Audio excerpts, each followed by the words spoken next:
बांट दो। गोली चलवा दे तब ये परस्पर की बात नहीं करते हैं। राम मंदिर पर गोली चलवा दे तब आप परस्पर की बात नहीं करते हो। अरे बांसुरी बजाने के बाद हम दोबारा आए हैं सत्ता में। एक बात समझ, एक बात ध्यान रखो, उसी अयोध्या नगरी में चुनाव जीते हैं। अरे मैं कह रहा हूँ उसी मिल्कीपुर, उसी अयोध्या में भारतीय जनता पार्टी विधानसभा उपचुनाव जीती है। ये भी आपको विश्वास करना पड़ेगा।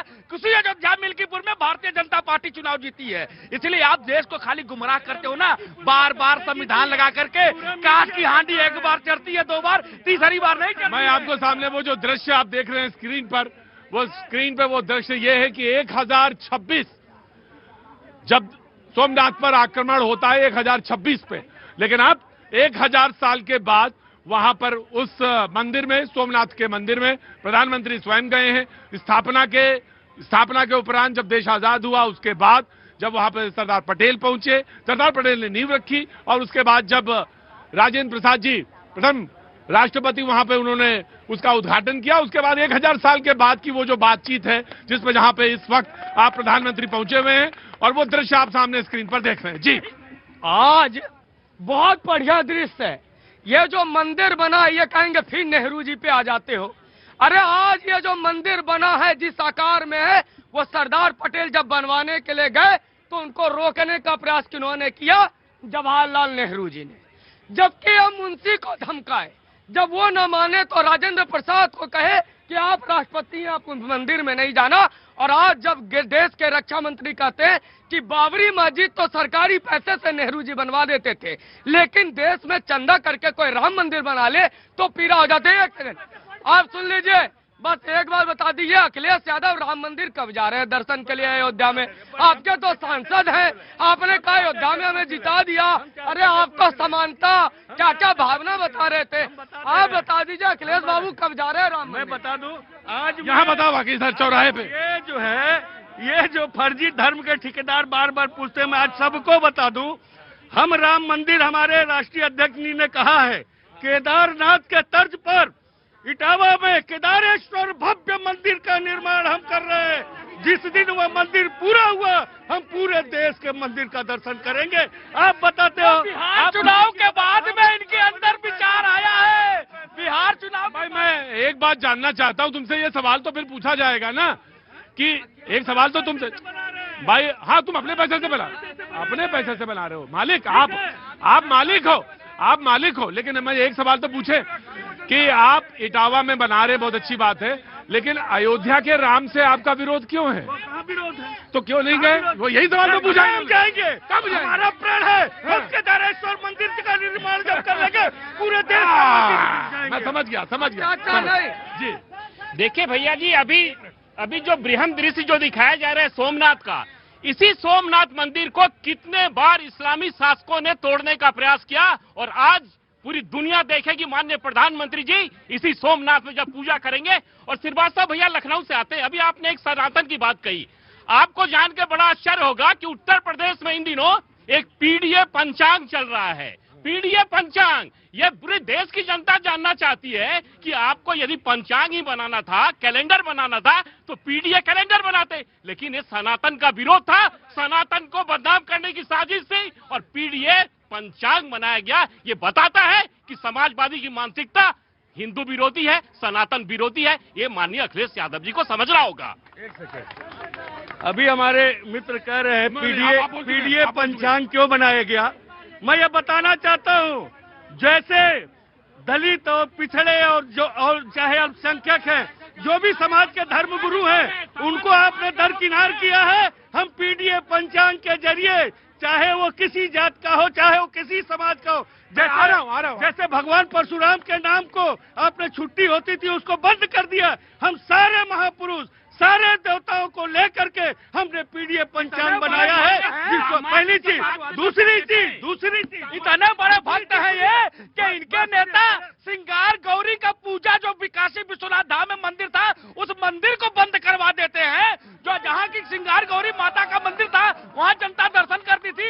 ये इतने बड़े भगवान के भक्त हैं, कितने बड़े भक्त हैं ये भगवान के, कि इनके नेता अखिलेश यादव जी कहते हैं कि हिंदू धर्म तो ऐसा है कि पीपल के पेड़ के नीचे एक पत्थर रख दो, दो, लाल झंडा लगा दो, हिंदू से मंदिर मान जाते हैं। लेकिन हिंदू, लेकिन झूठ नहीं चलेगा। झूठ क्यों बोलते हो तुम? झूठ क्यों बोलते हो तुम? झूठ बोलोगे तुम? सच्चाई है।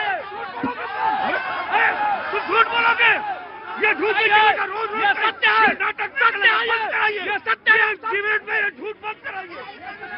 अरे भाई आप ही के तो जिला, आपके जिलाध्यक्ष ने क्या कहा? आपके जिलाध्यक्ष ने क्या कहा? No no no no no no no no no no, आप लड़ाई झगड़ा करेंगे तो ये गड़बड़ है। मैं आपको बुलाना बंद कर दूंगा और आपको भी बंद कर दूंगा। हाँ, मैं बुलाना बंद कर दूंगा आपको। आप लड़ाई झगड़ा करेंगे तो बंद कर दूंगा मैं। हाँ, और ये और तुम्हें अपनी ताकत पे इतना बढ़ा है, तुम्हें अपनी ताकत पे इतना मोहब्बत है। खड़े रहो यहाँ कोने में खड़े हो जाओ, आके कोने में खड़े हो जाओ। जाओ जाओ, खड़े चुपचाप। आधी बात बोला हूं। नहीं, तुम भी जाओ। आधी बात बोला हूं। देखिए प्रतीक जी, अभी समाजवादी पार्टी के जो प्रवक्ता हैं वो पीडीए पंचांग की बात कर रहे थे। वो कह रहे थे कि हमने दलित जो हितचिंतक थे, हुतात्मा थे, उनके नाम पर इस पंचांग की स्थापना की है।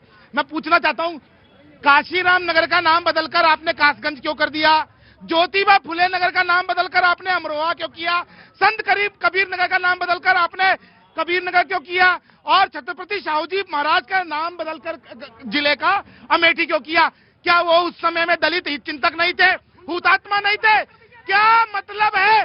चुनाव आ गए तो अब आप मीठा मीठा गप और कड़वा कड़वा तू, यही कारण है। अरे मैं कह रहा हूँ सर, अगर भूल सुधार कर लिया तो सूर्या जी कम से कम उसी का स्वागत कर दीजिए आप। और अभी इसमें क्या दिक्कत है? इसमें क्या दिक्कत है? राम भक्तों की हत्या पे माफी मांगे, राम भक्तों की हत्या में माफी मांगा जा रहा है।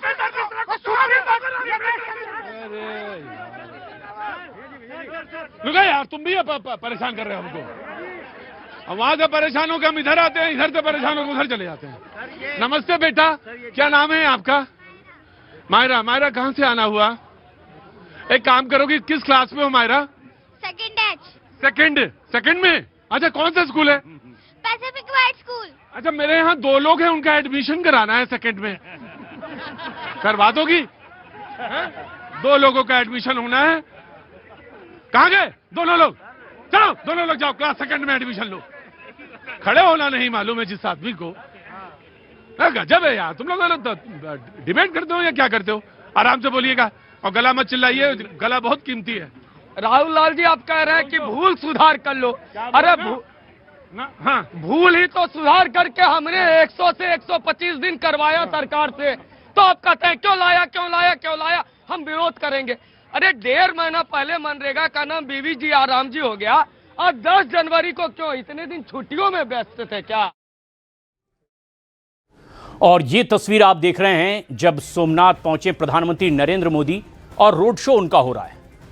ओंकार के जाप में भी शामिल होंगे प्रधानमंत्री नरेंद्र मोदी। 3 दिन का उनका ये गुजरात दौरा। सोमनाथ में जिस तरह से 1000 साल आक्रमण के होने के बाद पुनरुद्धार को लेकर जिस तरह से काम किया गया, इस जगह की और खासियत को दुनिया तक पहुंचाने की भी कोशिश। ऐसे में ये भी बताने की कोशिश है कि कैसे सोमनाथ का ये मंदिर अडिग रहा, चाहे कितने ही आक्रांता आकर हमला क्यों नहीं करते। और ये तस्वीर इस वक्त आप देख रहे हैं जब प्रधानमंत्री नरेंद्र मोदी सोमनाथ में रोड शो कर रहे हैं। प्रधानमंत्री नरेंद्र मोदी को देखने के लिए बड़ी तादाद में भीड़ भी यहां पर मौजूद दिखाई दे रही है। सोमनाथ में पूजन अर्चन, और ये दौरा बहुत खास भी है। अपने गृह राज्य गुजरात के दौरे पर प्रधानमंत्री नरेंद्र मोदी धार्मिक, सांस्कृतिक, औद्योगिक और अंतर्राष्ट्रीय स्तर के कार्यक्रमों में भी हिस्सा लेंगे। अमित पांडे हमारे सहयोगी इस वक्त हमसे सीधे जुड़ रहे हैं। अमित, ये दौरा बहुत खास है, लेकिन इस वक्त क्या तस्वीर है जो दर्शकों तक पहुंचाई जा सकती है खासियत के साथ?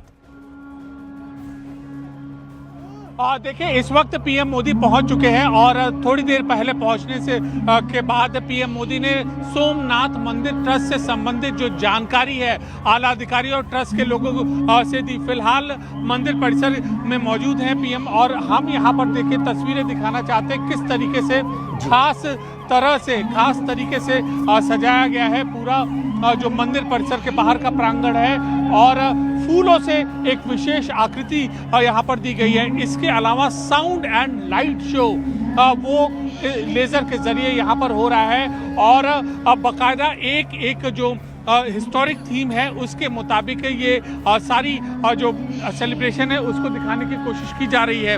और देखिए ये पूरा जो चौराहा है, ये चौराहा है अरब सागर के पास का, ये चौराहा है शौर्य चौराहा है, इसके आगे स्वाभिमान पथ है। इन दोनों जगहों को इसी तरीके से यहाँ पर सजाया गया है। तो पूरी तरीके से यहाँ पर जनता भी यहाँ पर तैयार है। और खास बात यह है, सबसे महत्वपूर्ण चीज ये है कि जिन विषम परिस्थितियों को झेलते हुए सोमनाथ मंदिर आज अपने पुराने वैभव में खड़ा हुआ है, उसको वही प्रारूप देने की कोशिश की जा रही है। वो जन चेतना जगाने का आह्वान पीएम मोदी यहाँ पर करेंगे और ये संदेश देने की कोशिश करेंगे कि धर्म, आस्था और सच्चे विश्वास के आगे हर कोई हार जाता है। इतनी बार आक्रमण हुआ इसी परिसर में, गजनी से, औरंगजेब से लेकर जितने भी आक्रांता थे, उन्होंने इस मंदिर के परिसर को यहाँ पर नुकसान पहुंचाने की कोशिश की, लेकिन बार बार खड़ा हुआ यह सोमनाथ मंदिर और कैसे जागृत हुआ, किस तरीके से भक्त आए और किस तरीके और से। इसीलिए प्रधानमंत्री नरेंद्र मोदी शौर्य यात्रा में भी शामिल होंगे। जिन्होंने बलिदान दिया सोमनाथ की रक्षा के लिए, उनका भी इसमें जिक्र होगा। अपडेट्स आपसे लेंगे। फिलहाल शुक्रिया आपका अमित।